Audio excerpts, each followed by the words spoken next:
Okay, welcome back, everybody, to the second in hopefully a series of good podcasts that we're putting together under the Make It Personal sort of logo or framing that we did last time, and I think that's a um, great sort of introduction or framing of this conversation for us to kind of reconnect with folks that we've made some very valuable personal connections over the years and help revisit what's happening today as we're into May of 2026 and what else we can do to help generate some good opportunities for us to get involved and bring some impactful, certainly discussion and hopefully change to the mix moving forward. So today, very fortunate to have some great friends and colleagues over the years. Tom Grasso, who many of you know, and was with us on our previous voyage that we did here in the podcast when we kicked it off a couple weeks ago.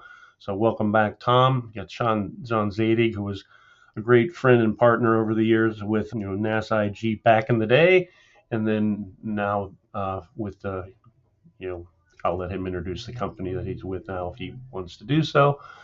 And then Wes Young, who's been with us from the Ren ISAC days through various ventures since that time. And again, I'll let Wes talk more specifically about how he'd like to frame his current day, position, or if he wants to get into that whenever he takes the floor. So with that said, I'll turn it over to Tom and get the conversation going. Tom. Okay, yeah, thanks, Dan. It's good to see everybody together again. Um, yeah, so what I want to talk about is not what I'm doing right now for QIntel, but back when I was working for the FBI and working for Dan at the National Cyber Forensics and Training Alliance in Pittsburgh, and it was really a very unique project we started off, and it was because at the time in the FBI we were struggling with how do we get ahead of the cybercrime problem. It was really something that was hard for us to deal with for a lot of different reasons. We could probably do a whole nother podcast on why cybercrime is different from other types of crime and why it's probably the most challenging crime out there to investigate. And we figured out early on, hey, we need the help of our private sector partners. And really the challenge for us became, how do we get those people working together? How do we overcome the challenges of collaboration and cooperation, not only from a policy and a legal framework, but also from a technical framework, which was something I think we want to talk about today. So it was just like what we were talking about during the last podcast, where you have to do these things on the terms with private sector, and you have to give them value out of it. It's also what we realized in law enforcement is that we have to have certain means that make it easy for people to collaborate, and that might be different sorts of sharing platforms, listservs, whatever it was at the time. You really needed to build these things out and invite the right people to them to get that discussion going. Now, I think when it comes to that discussion, the important part of the discussion, at least what was my impression from being in law enforcement, was that you needed to be asking private sector what are the problems, and then thinking about ways that law enforcement could plug into that. So rather than going and saying, hey, we're law enforcement, we know what cybercrime is, we know everything about it, we want you to do these, 3, 5, whatever it is things, it needs to be, hey, you guys are the expert. Private sector, you guys are fighting off the cyber criminals every day. You're having to defend your networks. You're having to protect your users from them. You know what that problem is. Tell us what those problems are, and then let's figure out ways we can work together on it. And I think that was really very effective for us, and we accomplished a lot of great things with everybody on the panel today doing that. Thank you. Yeah, just to build on that, I mean, that was a tough pill to swallow for a lot of us who were in the government at the time. And I think 3 out of 4 of us can, well, and Sean, even, or Wes and Ren ISAC days, you can relate, I'm sure, a lot to that too, where, telling our own organizations that you're not the experts. You may think you are, but the reality is these people that do this every day in industry are far more, um, plugged into what's going on than we are by ourselves. So let's form a team and do this together. I think that was really a big challenge in the early days, and in many ways still is today. So thanks, Tom. Um, I'll turn it over to to Sean now. If you want to take the floor, Sean, introduce yourself and give us some thoughts. Yeah, awesome. Thanks, Dan.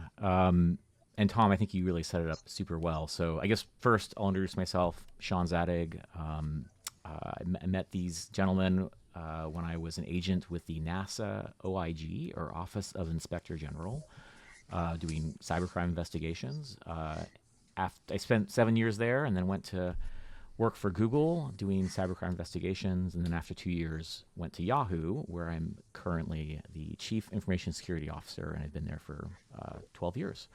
Um, but yeah, it is.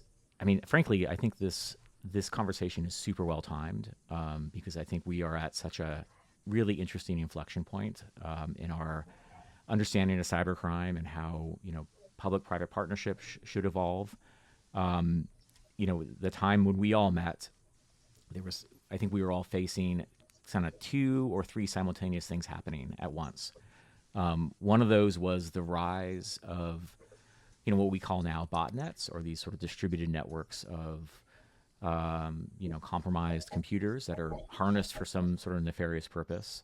That was one thing. The second was the shift of the criminal hacker scene from kind of like a street cred or lulls sort of approach to much more of a professional crime as a service type marketplace. And then the third was, as Tom was mentioning, how public and private partnerships evolved, and how both sides, both on the private sector side and then the public sector, saw a lot of advantages to to cooperate and to harness and leverage the power of each side to make good in the world. And I think now where we are, and I think Wes is going to probably talk about this, we're at again such an inflection point where it's not botnets, now it's AI. And what does that mean for law enforcement, for private sector, for defenders across the world? And then of course we also are at an interesting time when private and public are, what does that mean in a time where the private sector is taking a much more active role, and in some ways the public sector is stepping back from some of its traditional enforcement and cooperative mechanisms. So I think this is going to be a really fun conversation. Great, thanks, Sean, for that intro. Wes, let's go over to you for sort of a high level for your introduction and your initial thoughts here. My name is Wes Young, and I grew up in higher education where we had a little bit different experience. We didn't have a lot of money, and we had lots of really big networks that were wide open, and nobody cared what we did. So, as a 20-something-year-old in the mid 2000s, I got to run around and try to figure out like who are my friends in this space, because we don't have any support and our networks are wide open. And it turns out lots of bad guys own half of our labs. And so that's like in public education, not just private, and sort of some of the energy labs, some of the DoD labs that were part of sort of that higher education framework. And so in the early days, there's a lot of running around. How do we just trade indicators? Like we don't know who the bad guys are. We don't care. We're just trying to clean up higher ed because it's such a disaster. And so we spent 5 or 10 years kind of doing that. And so we were kind of the experts, but we were all kids. Like we had all just in that sweet spot. We all just graduated college. We were the first. I was like say the first, but the first like normal generation to have high-speed access in college. We were literally wiring the dorms as we were going to college kind of stuff, especially in some of the smaller schools. And so when we got to the big schools, I started out at UB and then went to the Ryan ISAC and was able to kind of like, nobody knew kind of what to do because there was bad stuff happening, but it was every time you'd shut down like a compromised machine, 15 more would spin up. And then you get NIMDA and Blaster and Code Red all in succession, where every kid who brought their computer to a dorm completely infected the entire dorm and then some. And there was no policy, there was no legal anything, there was no firewalls that could contain this because those networks were 1, 10, 20 gig at the time. And so like, even though the vendors said, oh yeah, you just put this firewall in the middle, it's like, A, we can't, and B, it doesn't work. And so a lot of my background was, all right, we got to share this data out of the IRC channels, out of the mailing lists. And I need to get this C2 into all of my peers' firewalls if they had one, or their DNS servers so they could sinkhole stuff. And then develop the mechanics. Like UB was one of the first, I'll call it network authentication schools, where we had in-house developers kind of understood the network and programming, and we had these intrusion detection systems where we could actually shut down ports midstream. So, you had to register to get on the network. We developed that software at UB. It became NetPass, and then Bradford Networks kind of innovated, and 802.11x, I think, sort of came out of those discussions. But it was out of like, hey, we got to contain all this malware and share data. And so by the time I left, UB and went to the REN, we were kind of sharing IP addresses between automated systems, if only to shut off, network ports or, sinkhole, big pieces of malware that were getting out. And so a lot of my, I ended up getting some NSF money because, we're part of higher ed and we were in open source, a lot of that in the early mid 2000s, which led to kind of what you see is in the CTI space today. Trading IOCs at scale, a lot of that work came out of us just running around the world talking about it. So like, hey, higher ed, we didn't have anything and nobody cared what we did. And so we run around sharing indicators. Here's how we did it. And then 2012, 2013, 2014, you see a lot of companies start to spin up and make, good maturity out of those systems. And so my background is a lot on that. And then I went on to work with Tom at Q, where we got to see, help really send the bad guys back to the drawing board for a couple of years at a time and help them take their their great technology vision and just accelerate it, which has been really cool to watch. And I spent some time at Salesforce learning about intelligence graphs and how to look at this from the corporate side, having come from the education side, and really what it means to kind of round out a really mature intelligence function when you now have the ability to model threat actors and prioritize, like, who are the threat actors that are actually coming after me? Not just all the C2s you can find or the phishing URLs you can find, but how do you actually model, hey, I've got 200 threat actors and 8 intelligence people. Right. Who's number 1, 2, and 3? And so now I run a newsletter where I kind of show, like, okay, that was really fun and is very manually intensive.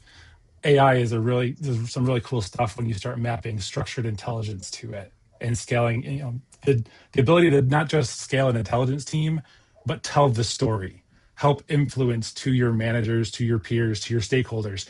This is why this actor is important. This is why MFA is important. This is why, without having to spend, days of your intelligent analyst's life writing reports and presentations and such. So that's kind of in a nutshell my trajectory and what brings me to the AI discussion. Okay, great. And I take it from your background and what you described that you were successful in installing multiple backdoors in the education industry while you were there, and you've continued to exploit that intelligence over your career. Just kidding. As some of my friends will say, is your systems are still here. We can't get rid of them. Thank you. Good intro overview, Wes. So one of the things, again, for all of you, and again, we talked a little bit about some of the folks generally that are out there, and yourselves being examples of great relationships that we've built over the years have been immensely beneficial. But if you talk about today, like, who are those SMEs today? You don't have to name them by name, but more interested in who they are, if we can describe them, and where they are. Where should we be going to plug into these great people that are out there, in many cases on their own time, diving into the dark web and finding out where the bad guys are going to let their hair down and what they're doing. So can you share a little bit more about who's out there today, or where do we go to plug into them, without giving away any tradecraft? How do we crack that egg a little bit more today? Tom, any thoughts on that? I'll round robin it real quickly. Yeah, sure. Those people are still out there. Well, the people that we were working with over the last 20 years are still out there too, a little long in the tooth, some of them, but there's a whole new generation of folks that are out there. And I think it's a matter of finding that right person within the company that does that. These companies still have the person at them that is the one with their hands on all the controls and is seeing all the data and is responsible for keeping things afloat, keeping the wheels on. One of our favorite sayings in cybersecurity is that if the general public knew how fragile the internet was and how it relies on a core group of really smart people to keep it up and running, they would panic. But it is there are that core group out there, and it's a matter of finding those people and engaging them. And yeah, like you said, we don't want to talk about like who that is, but if you're in law enforcement, you're going to have your contacts with your local companies. And as you get to know people, as you sit down and have a beer with them and have conversations with them, you'll get to know the people who have the real expertise and who want to help out. And oftentimes it's, people want to help out because they want to do the right thing. That's really what it comes down to. Right. When I was in law enforcement, I was like, okay, now my responsibility, I know Sean's going to say probably the same thing. I got to do something with this because these people are taking their valuable time. They could be spending it with their families or whatever to do research and voluntarily turn it over to us. They want to see us in law enforcement do something with it. And that's really, I think that's the important thing for anybody that's just getting into this on the LE side, to just keep that in mind.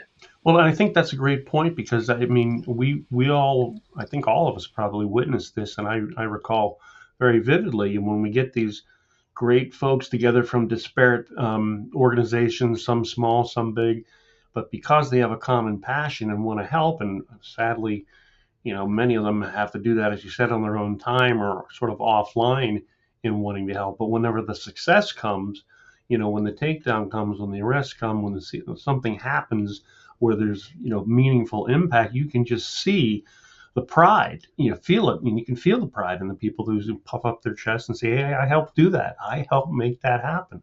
I guess, in part, we're looking to see how do we do more of that? How do we create more of those instances, opportunities for people to take pride in that activity? Because, sadly or not, it's not typically part of their job criteria to evaluate how well they find bad guys. It should be, but in many cases it isn't. So how do we rekindle that enthusiasm and make that a something where folks come together and want to do this? And I know there are certain groups, we talked about some that we really can't name them by name, but they do exist, and thanks for pointing that out. But on the broader sense, conferences that are out there that I know over the years we would regularly attend, Black Hat and DEF CON and some other ones where there's a massive assembly of folks, and more often than not, as we know, it's the sidebars or the front of the bars or the back of the bars conversations that you'd have with people that would be more meaningful than necessarily what's in a session. Not that the sessions weren't good, but those personal engagements along the way were really important and really good to keep doing. Are there continuing to be, I know Black Hat and DEF CON still exist, but are there other similar, gatherings that are out there that we should say, hey, when you have a chance, go to this or go to that? Or, Sean, you're nodding. I'll turn over. Any thoughts on that from your view? Yeah, I think conferences continue to be super, super important. For me personally, I got a lot of value out of the much smaller focused ones than the big Black Hats and DEF CONs, which, there's some good stuff that comes out of there for sure and great sidebars, but a lot of it is super vendor focused. And so that can be a challenge when you're trying to, navigate to find the diamond in the rough. And there's so much, well, I'm mixing metaphors. There's so much noise in the signal when a lot of it's vendors sort of competing for your dollars. And so I tend to go to places like, and I think it's okay if I say, this one at least, places like Cyber WarCon or SleuthCon, where it's practitioners. There may be vendors, but they're not there to do pitches. And it's really sharing, success stories, what's worked, case studies, things like that. And there's law enforcement, there's intelligence, there's regulators sometimes, but a lot of private sector researchers, vendors, and folks who are looking for impact as opposed to necessarily making money. And I think the thing that's really important for this industry, and I say industry broadly, it's both private and public together. But I think those relationships that you build are super, super important. And here we are, we're talking 20 plus years later, in some cases after having those initial introductions. I think those relationships are super, super key. So one thing, by the way, I wanted to come back to what Wes was talking about really briefly. Wes, you were talking almost casually about IOCs and needing to share those and needing to get them actioned. And I do want to recognize how far we've come. And I think based on the work that you were doing and a lot of your colleagues pushing forward things like Styx and Taxi and making these, what's now almost a commodity in some ways. It's revolutionary how we've taken what was at the time such a key way to understand like how to have these impacts, and now it's like, oh, who's got threat intel feeds? That sort of thing is really huge. So anyway, just wanted to just make sure we all understand and recognize that the impact that you've been able to have on industry. And now there's a huge marketplace and multi-billion-dollar industry and acquisitions that are happening on a regular basis because of the things that you were able to help us build. Yeah, it's funny. Like you stole the two conferences I was thinking of. Like 'cause I straddle sort of the technology side. I'm just close enough to analysts where I can see what they're doing and help, and then translate what their successes. So go back to like the core flood days, or some of the botnet takedowns like Torpeg that we all did together, and take those lessons and translate them to technology. I can't take credit for the Styx and Taxi stuff. I actually fought really hard against it because it was Tom Millar. Like give credit to Tom Millar and Richard Streets. Like they drove that bus, and like what I really learned in that experience was there was higher education and then there was everybody else. And so we were at a speed and scale, which a lot of what they were trying to do with Styx and Taxi didn't make a lot of sense for us. But it turns out like when you have a bunch of money and a lot of champions, like that was what the industry needed. But also you had like the carrot and the stick mentality. Like, hey, you want to do business with the government? Yes, you need to do this. And we couldn't get them to do it. Like higher ed, like we had simple JSON, like little tiny things because we had lots of data. Whereas the industry, like, yeah, we got a couple indicators and we just need incentive to do it. And so what Tom and Richard really understood, and I give them all the credit. Hey, we have the incentive stick. We control a lot of the funding. We control MITRE. We can do some stuff. And that's, in my younger years, I didn't quite understand all that. I thought like, that's just big and bloated XML, blah, blah, blah. And I was wrong. Like it's actually about the incentive and who you can bring to the table, and what they were able to do is everything you just said, 100%. They help, their incentive structure was able to transform the industry and get everybody in line. So at least they were doing something. Now at scale and everything else, but it actually did, vendors could now write to a standard. Vendors can now support that standard. And that's what absolutely needed to be done. And I tend to live on the other end of that where, oh, they sold it? Great. I can go do something else now because the industry at least found something. And that was sort of but I can't, I as much as I'd love to take credit for that, I absolutely can't because I fought in the room at DHS like, this is dumb. And turns out I was completely wrong. They nailed it. And the industry is definitely better because of it. And then I got to go do other stuff. Like I'm one of those, like once the problem solved, I don't care if I'm the wrong solution. As I help influence that, that's great. We can go build other things, which is cool. And then CyberCon and SleuthCon, 100%. Like every time I talk to people, it's go find someone who is working the same case you are and just start there. And then those two conferences of the last couple of years have been exactly, they're at that space now where maybe the vendors may start creeping a little bit. They're still in that nice small infancy stage where you can beat people, but go find someone you're working on a case with, go present, go write about it. So which one? Someone will find you. Can you restate again which ones you're talking about, Wes? So Sean cited SleuthCon, which is a more open one in DC, and CyberWarCon, which is a little more closed, a little more restricted. But they both you can get a virtual online pass, and they're relatively inexpensive to get to. And you will find, again, a lot younger crowd, which is great because us older people, like we're not in the fight as much as they are anymore. But you can go find these people. Hey, I'm working on Scatter Spider. I'm working on like tons of comm presentations. And you can find the actor that closely aligns with kind of what you're looking at. Go find them, and or the bar. I'll say the bar is low, but it's easy. They're more accepting to go present and give lightning talks. And just the advice I give young people is whatever threat actor, area, breach, vulnerability space you're kind of working in, go to these things and find people. There's someone there working on it with you. You just don't know them. And that's exactly what we did in the earlier days was that, we're working on Core Flood together. Oh, you're working on Core Flood too. Great. We should go talk about this. Yeah. And now it's like, you can see it on YouTube that they talked about it and go DM them somewhere. Like the friction is so low now. It's just putting yourself out there and getting your company okay with you going and talking to someone else about it and dealing with the lawyers and everything else. And I think that's easier said than done, unfortunately. We know that. Right. But I think that's where you see, like, to tie it back to your, hey, where do we plug people in, or how do they find each other? I I saw a lot of, I'll say again, younger people finding smaller splinter cells where they can get on a 2 or 3 person chat. And they're going and doing stuff. And what we're missing is the bridge between the two. Is that I have a bunch of CTI friends. We trade intelligence together about this certain actor because I met him at a conference.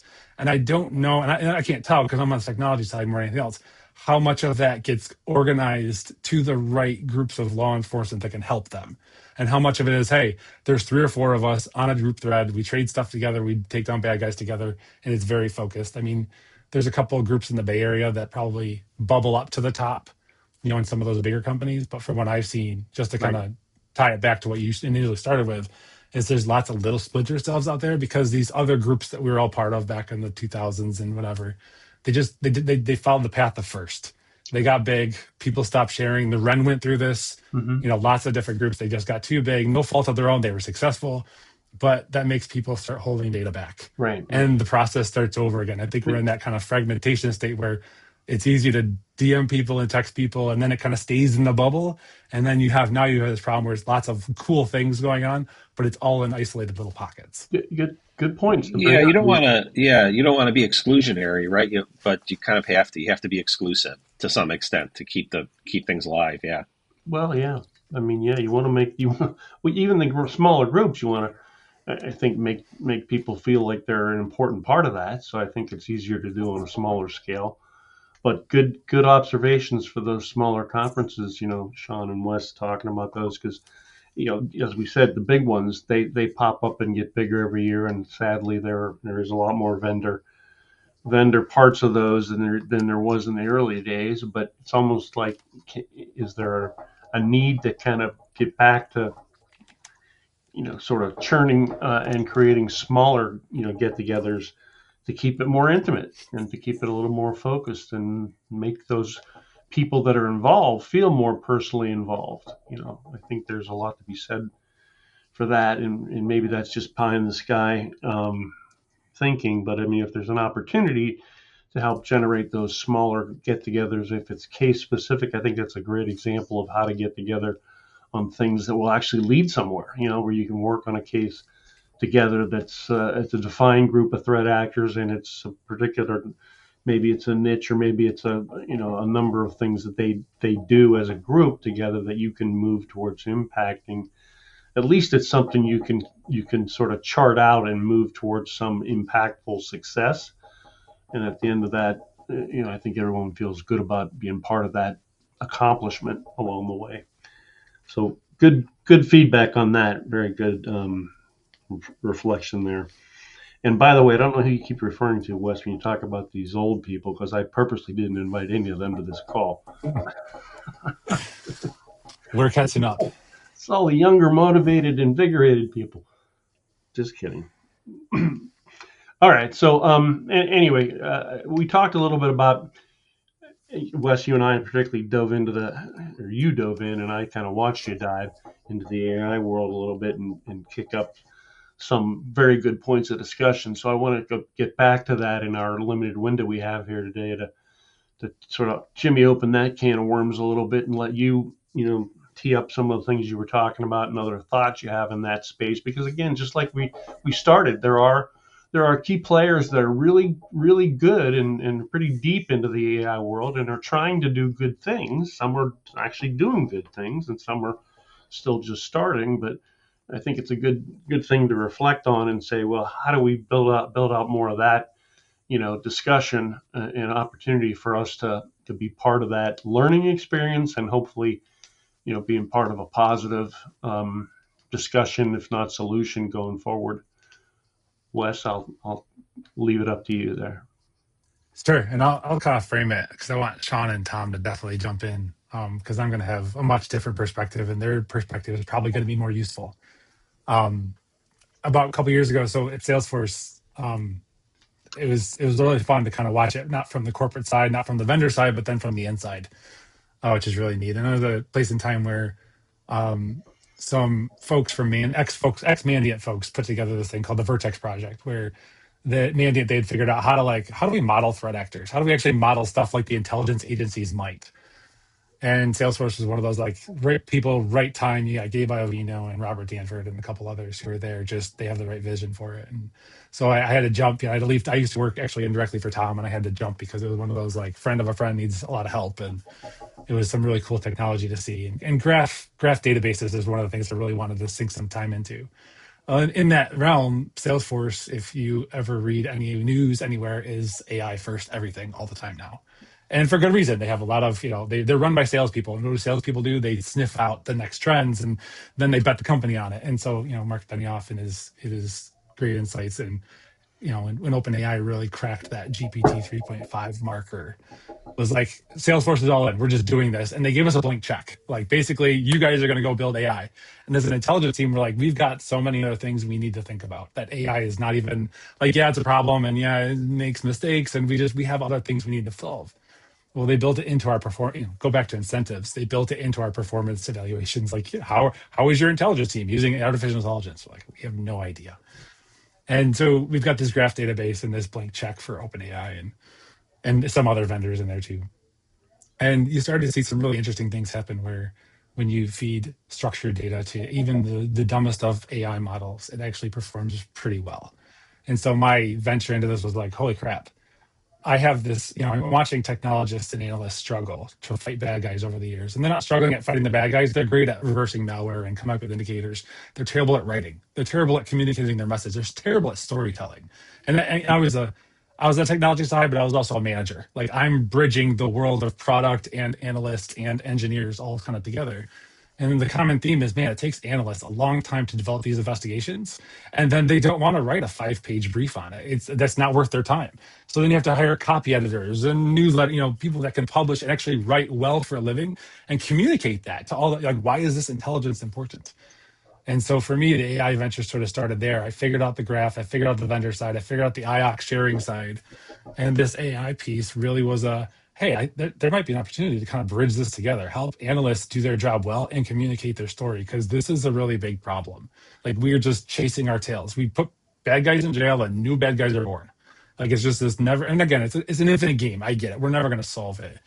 But if bad guys are going to use AI, why can't we? And so my venture into this was, all right, I'm going to quit my job. I'm going to go face first into this. So my perspective is going to be, I've been watching it literally since GPT 3.5, even a little bit before, and doing nothing but it. And I can't keep up anymore. Like I have YouTube channels that I follow because I can't keep up with this space.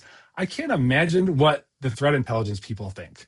Like I saw them go from, this is dumb, it doesn't work, it hallucinates all the time, to, oh my gosh, the bad guys are using it because they don't care if it works or not. They just need to get one. Like just like phishing, I get one guy, I'm good, right? For them, AI is no different. I can just accelerate as much as I want. And then what we see now is, wow, there are companies hiring people from North Korea because the AI is so good. And it used to be that you could find them because, well, they're obviously not putting out good work.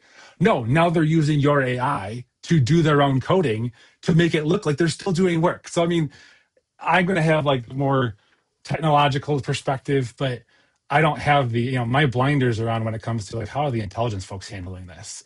And so I'm kind of like teeing it up. Like there's just, it's a lot. And we get back into the scenario where we have to be right in order to publish a product or be, publish our intelligence, where the threat actors, like, they just got to get on a video camera now and it shows up a different avatar. You have to turn the camera off. You turn the camera on, show them an artificial generated newspaper about the date and the licenses, everything that goes, like, how do you mitigate that stuff? And so I'll kind of tee it up for you guys, like your experiences through it. Because I watched threat intelligence people go from like, this is dumb to, we can't not do this, but my gosh, the whole world like skyrocketed in like literally 3 months. Like 3 months ago, we were not here. We were approaching this. Now it's like, how do you even find this stuff? Either one of you, Yeah. with your experiences, feel free. And Wes or Tom? I mean, Yeah. John or Tom? Yeah, I would say definitely my view of AI has evolved quite a bit over the last 6 months. If you talked to me about it 6 months or a year ago, I would have been like, oh, that's a buzzword. What's it going to do? I mean, I still think, there's this issue that,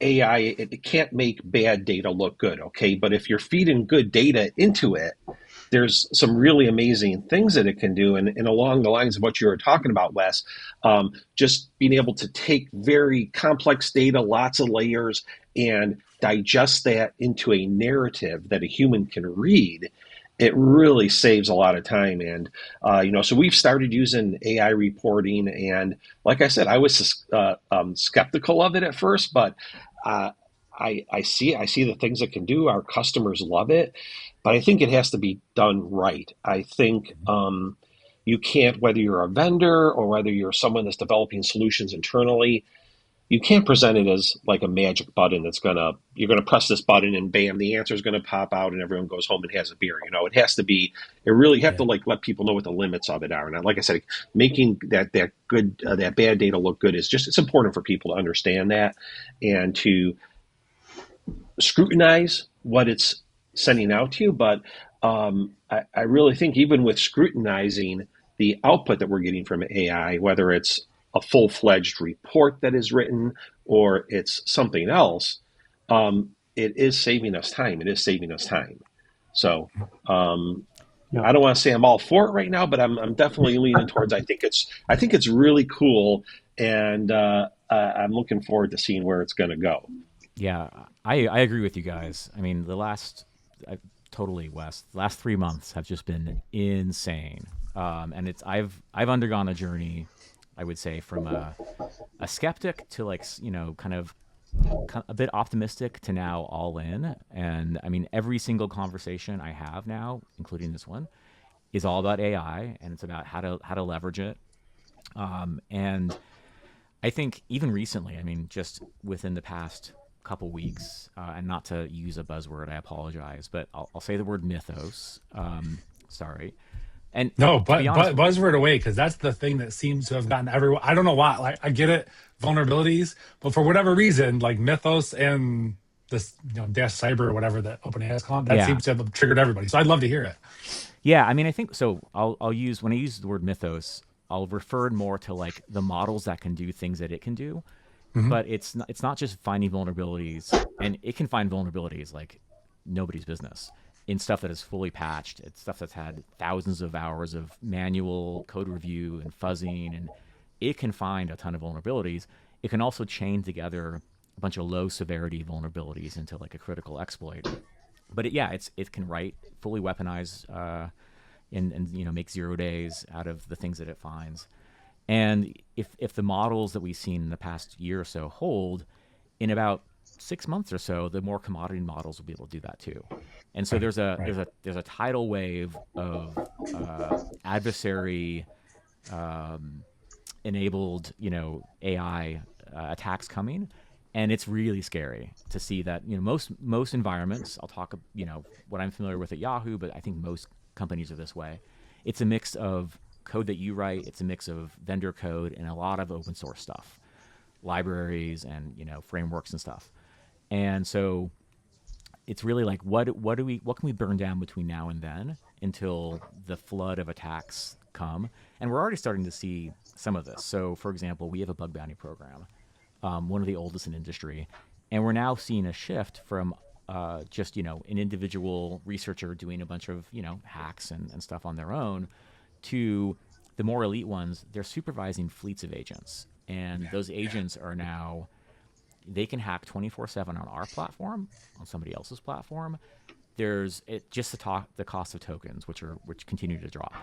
And so like there's no, maybe Wes, you were saying earlier, like they just have to get it right once, and then they're in the door. And so increasingly I'm trying to get my program at Yahoo to move from human speed into machine speed.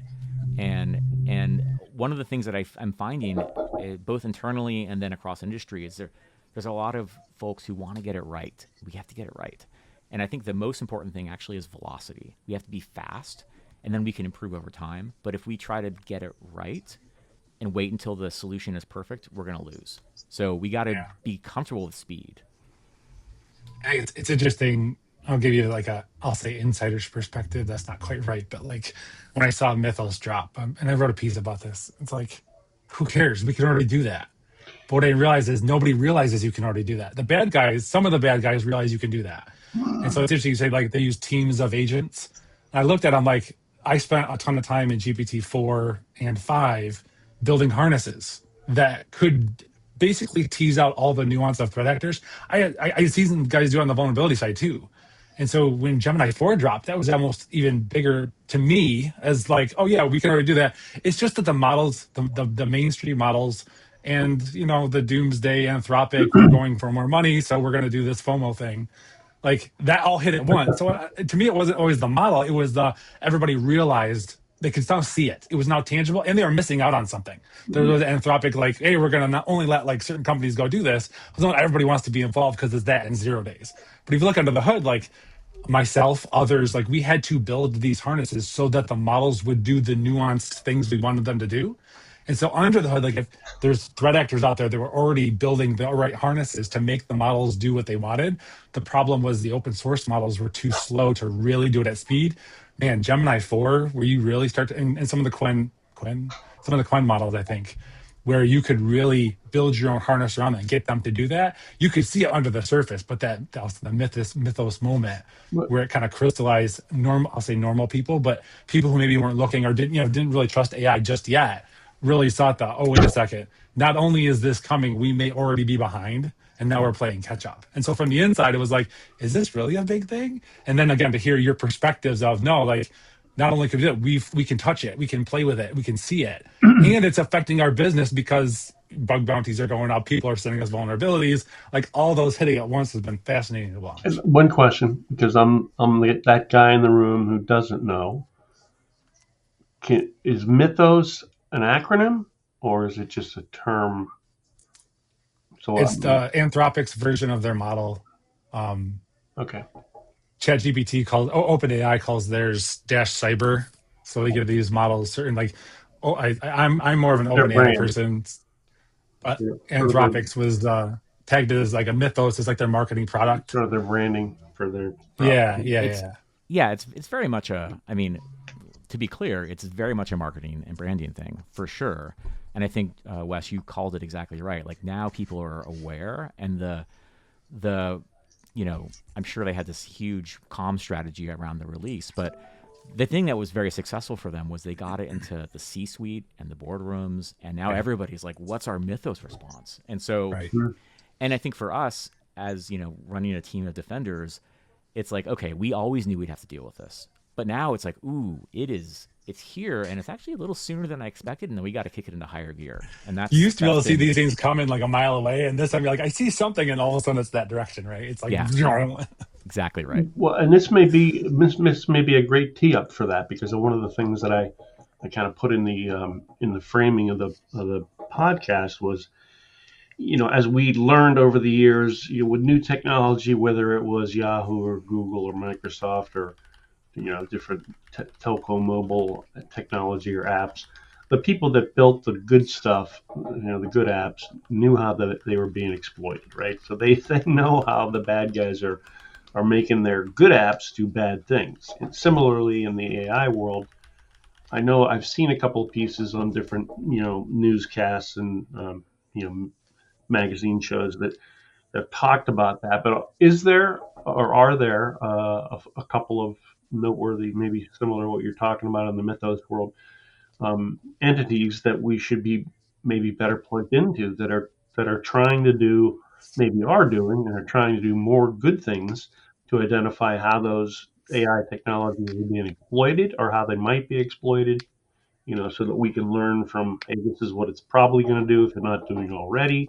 Here's how we look for it. Here's how we trigger some alerting to something that AI is doing that really is fraud related as opposed to legitimate purpose. Are there entities out there we should be aligning ourselves with? I throw that out there for all three of you guys. I mean, I have some thoughts. I'll kind of keep them limited because I want to hear what the other guys have to say too. But thinking through this, I think like Google's it.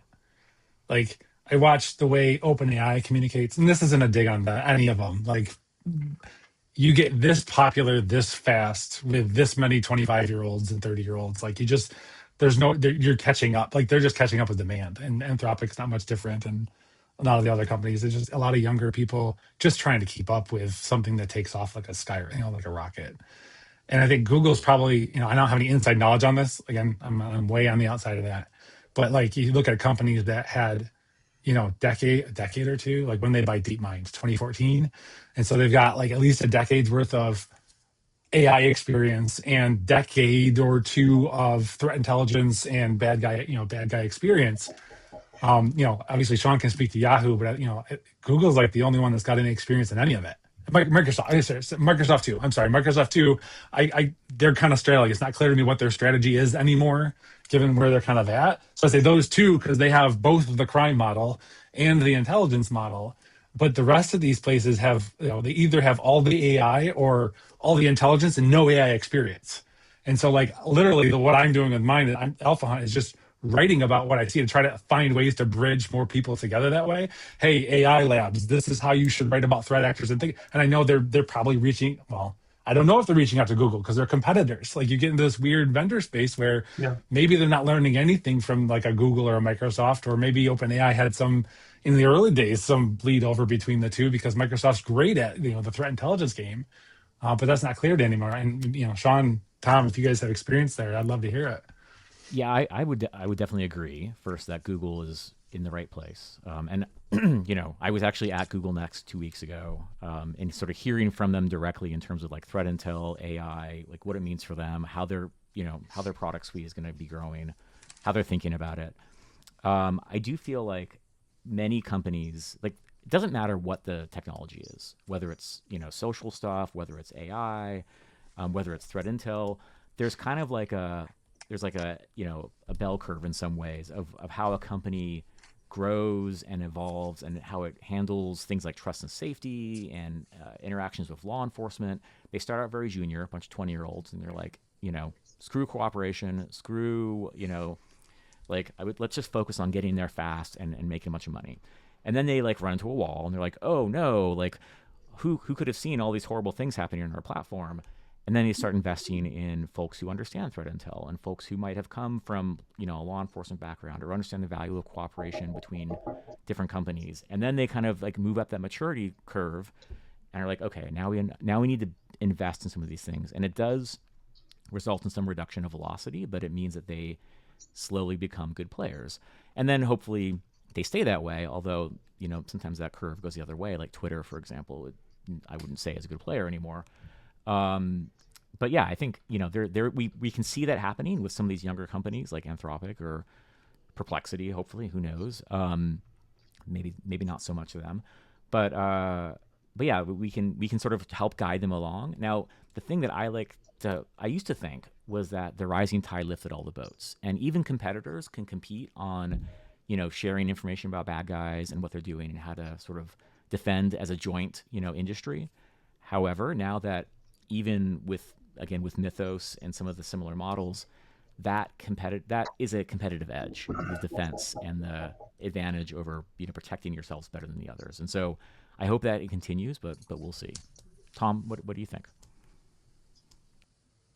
Yeah, so my answer is going to be really short here because unlike you guys, I am not familiar with all the different AI models out there and what's being used.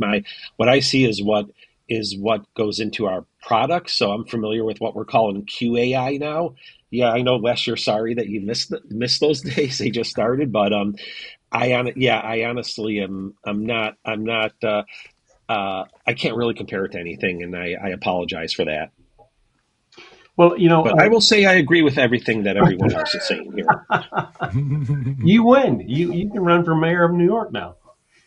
Right. But I hear QAI is the intelligence model. That's what I've heard on the street. There you go. Keep talking about it.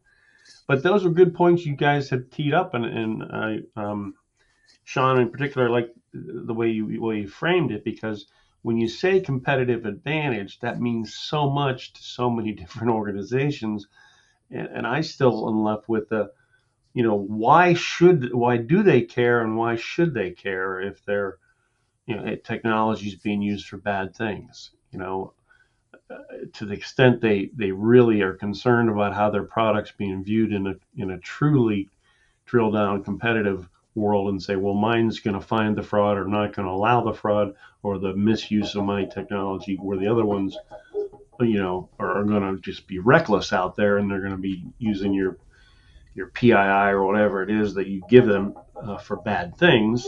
I mean, that's just one of those. That's a marketing strategy that can go all over the map. But and I don't, I'm almost hesitant to say this, but it may maybe just be a whole nother topic for discussion. For until companies are actually motivated by what might happen on the bad side, it almost seems like we never quite get traction, with the companies to say, well, it's it's just the right thing to do to stop this stuff, right? Well, that's never good enough. It's got to be dollars and cents bottom line, or they're going to get fined, or they're going to be some level of constructive knowledge that they're going to now have about how their technology is being used for bad things that they can't turn a blind eye to. I mean, like I said, that may be a whole nother can of worms we have to tee up for another conversation with some other parties that can speak to where that's headed. I suspect you're going to see, because, okay, so I was born in the early 80s, and my entire life I've been late to one party and early to the other. Every time. Like, I've never understood it. And until more recently, I started managing people and I kind of got an idea. And so I suspect what you're going to see is you got a lot of really knowledgeable people retiring over the next 10 years. And you got a lot of younger people who they don't have that necessarily access to those people, because as you kind of get further in your career, you go to less conferences, you meet less people. Like I have two younger kids, I already feel that, and it's really hard to kind of keep connected. And so I suspect, if history, my life history is any predictor here, which could be, who knows, we're going to go through a period where there's just a lot of lessons learned in the next 10 years. The population Yeah, shrinking, their AI is accelerating faster than anyone with the historical knowledge wants to like spend time on, because yeah, there's more important things to be done. And there's just going to be a lot of younger folks who are having to figure this out for themselves for the first time, much like I kind of had to do like in the early 2000s.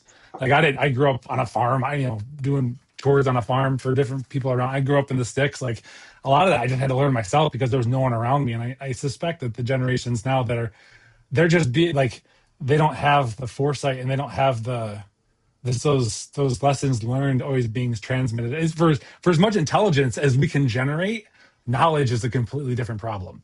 Like all the history is like the models are being trained on things like Reddit and different newspapers, and not on the private communities where we learned all this stuff.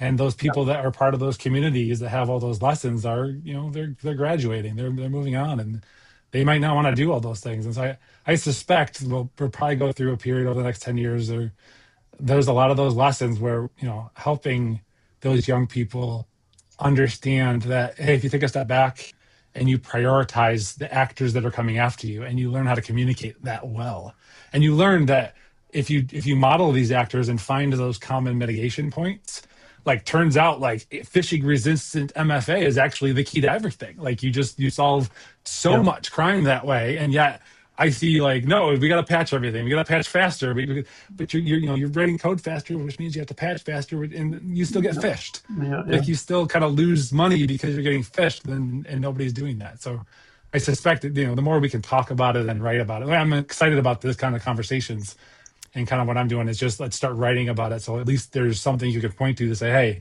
Yeah. this is what's important. Even if they don't listen, like at least there'll be something there when they're researching the breach that they had. I love the knowledge versus intelligence thing, because I'm gonna steal that. Yeah, I still have somebody else. perfect. The circle continues. No, I think that's I mean, I think things like what we're doing here together is probably really important, in that we're, sure, we might feel like the old timers, but we're also trying to help that next generation that's coming up, maybe not make those same mistakes. And Yeah. if they can leapfrog a few steps ahead, at least that'll be great, because we'll all benefit. Yeah, I think there's a really good place for us to be doing more talking, especially as we're emerging from communities where maybe it was hard to talk, and now we can have those conversations and say, hey, like maybe we won't say exactly what we did, but here's what we went through, and Right. here's the experiences we had. Like, Right. we need more folks doing that for sure. And that's really right on the money.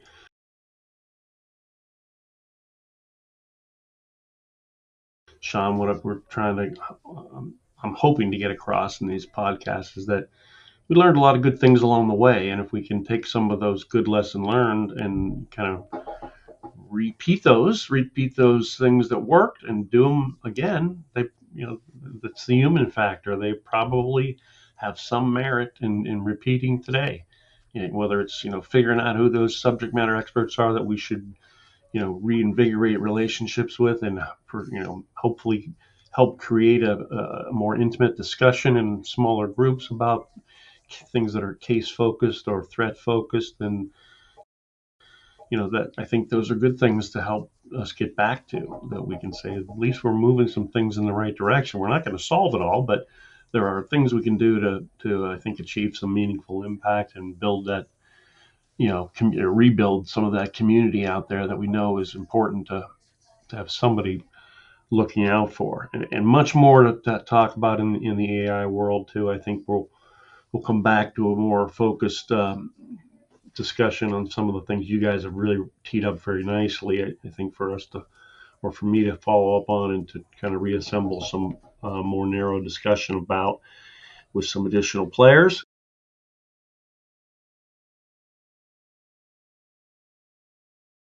And then, as I mentioned, one of the things that I got some good interest, not surprising, from people so far is getting some of the international community back together.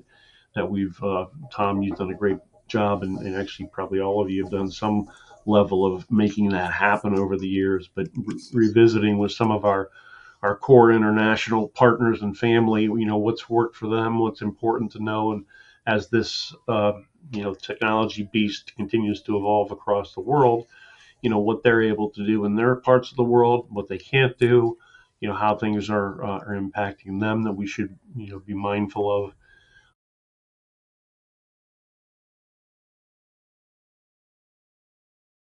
I think those are all good things to help further reflect on going forward. So we've pushed up against the time. I thank everybody again for taking the time today, and I know we scrambled on getting this back together, and obviously everyone's schedules are pretty active and packed. Not surprising, I think, hopefully for good reasons. But I thank you all for participating today, and I look forward to your feedback on additional notes. I'm going to put some together and circulate them to all of you on what I think were good takeaways and things for follow-up. And please give me your candid responses and thoughts for going forward.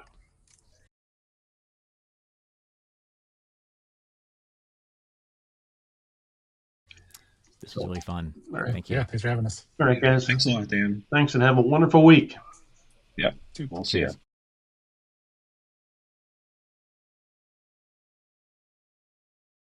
Talk to you.